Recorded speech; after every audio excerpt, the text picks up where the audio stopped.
Сооротуучу Кудай. 24 январь.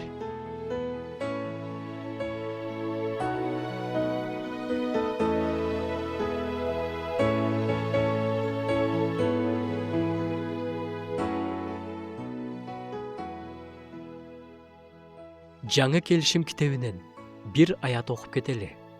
Периштелердин баары куткарылууну мураска алчуларга кызмат кылуу үчүн Теңир тарабынан жиберилген кызмат кылуучу рухтар гана эмеспи? Бул аят сизде кандай сезимди ойготот? Бул аятты окуганда менин жүрөгүмдө терең ыраазычылык сезим ойгонот.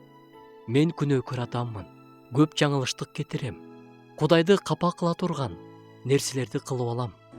Ошондой болсо да, Кудай мен үчүн кам көрүп турууга өзүнүн периштелерин коюп койгон. Бул эмне деген чоң сүйүү. Канчалаган биз байкабай деле калган кырсыктан бизди периштелер сактап калышты экен. Алдыда бизди эмне күтүп жатканын билбей баратканыбызда, Кудайдын периштелери бизди ал жолдон буруп кеткен. Ооруп жатканыбызда, кыйналып турганыбызда, сооротууга муктаж болуп турганыбызда, алар дайыма бизге жакындарыбыз аркылуу керектүү сөздөрдү жиберишет. Жаныбызда болушат. Биздин жеңиштерибизге биз менен бирге кубанышат.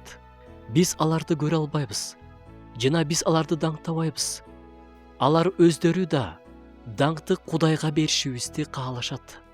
Алар үчүн Кудайга рахмат айтып, анын бизге болгон сүйүүсү үчүн даңктайбыз.